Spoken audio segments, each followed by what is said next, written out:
Hai, perkenalkan namaku Berliana Rustuputri Aindi dari Fisika B 2019, Fakultas Matematika dan Ilmu Pengetahuan Alam Universitas Negeri Yogyakarta. Di sini aku akan menjelaskan praktikum elektronika analog yang berjudul karakterisasi dioda reverse bias atau karakterisasi dioda terpanjar mundur dengan software Proteus. Tujuan dari praktikum ini adalah mengetahui karakteristik dioda pada keadaan terpanjar mundur dan membuat grafik antara arus listrik dan tegangan dari dioda dalam keadaan terpanjar mundur. Alat dan bahan yang digunakan adalah software Proteus, resistor sebesar 1000 ohm, dioda 1N4007, baterai, voltmeter, dan osiloskop. Berikut adalah cara pengambilan data tegangan output yang berasal dari dioda, yang mana kita harus memvariasikan tegangan sumber dari baterai, kemudian kita dapat melihat outputnya dari osiloskop ataupun voltmeter yang terdapat di rangkaian. Pertama, kita memvariasikan tegangan sumber yang berasal dari baterai sebesar 0,2 volt, kemudian melihat outputnya dari osiloskop atau voltmeter sebesar negatif 0,2 volt. Selanjutnya, memvariasikan kembali tegangan sumber yang berasal dari baterai sebesar 0,4 volt, kemudian melihat outputnya di osiloskop atau voltmeter sebesar negatif 0,4 volt. Lakukanlah hal tersebut dengan cara memvariasikan tegangan sumber yang berasal dari baterai sampai dengan 20 volt dan melihat outputnya di osiloskop ataupun voltmeter.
Setelah kita selesai memvariasikan tegangan sumber sampai dengan 20 volt dan mendapatkan tegangan outputnya, kita harus membuatkan tabel yang berisi tegangan sumber, tegangan output, dan kuat arus. Tabel tersebut digunakan untuk mempermudah dalam pembuatan grafik hubungan antara kuat arus dengan tegangan output. Berikut adalah grafik hubungan antara kuat arus dengan satuan ampere dan tegangan output dengan satuan volt.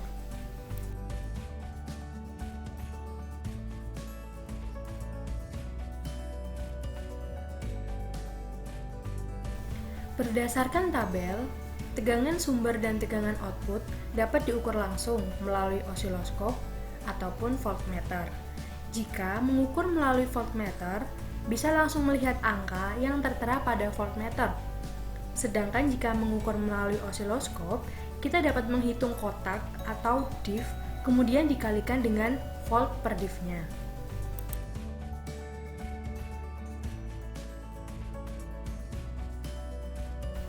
Kemudian pada tabel tertera kuat arus atau I I didapatkan dengan cara membagi besar tegangan output yang berasal dari dioda dengan resistor. Tegangan outputnya sudah tertera pada tabel, sedangkan resistornya diketahui sebesar 1000 ohm. Sebagai contoh, kita memasukkan tegangan outputnya sebesar negatif 0,6, kemudian resistornya 1000, dan kita mendapatkan hasil kuat arus sebesar 0,6 dikali 10 pangkat negatif 3 ampere.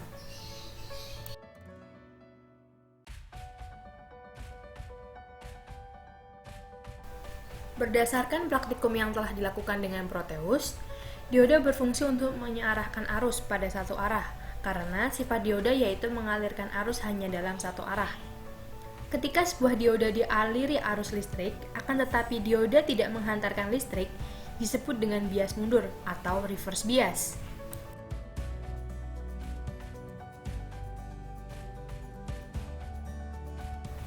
Praktikum reverse bias di mana menghubungkan dioda dengan resistor sebesar 1000 ohm dan diparalelkan dengan voltmeter searah. Tegangan sumber yang digunakan mulai dari 0,1 volt sampai dengan 20 volt. Kuat arus dapat dihitung dengan membagikan tegangan output dan resistor sebesar 1000 ohm.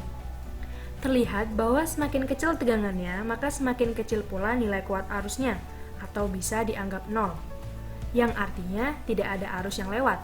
Hal ini terjadi karena tegangan dan hubungan reverse bias menyebabkan munculnya medan listrik yang arahnya menolak elektron, sehingga dioda dalam keadaan reverse bias tidak menghantarkan arus listrik.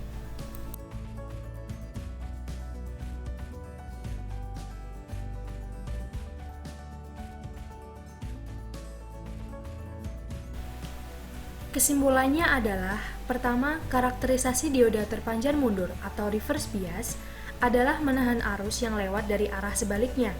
Ketika hambatan dalam rangkaian tersebut semakin besar, tegangannya kecil, maka arusnya semakin kecil atau bahkan tidak ada arus yang lewat. Kedua, grafik hubungan antara arus listrik dengan tegangan outputnya. Terlihat di grafik hanya garis lurus saja. Hal ini terjadi karena tidak ada arus yang lewat pada rangkaian reverse bias.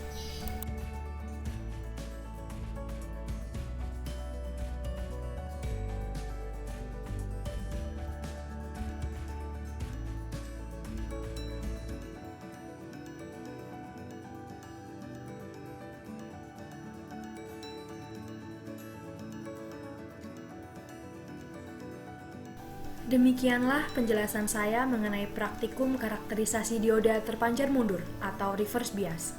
Apabila ada salah-salah kata, mohon dimaafkan. Terima kasih dan sampai jumpa.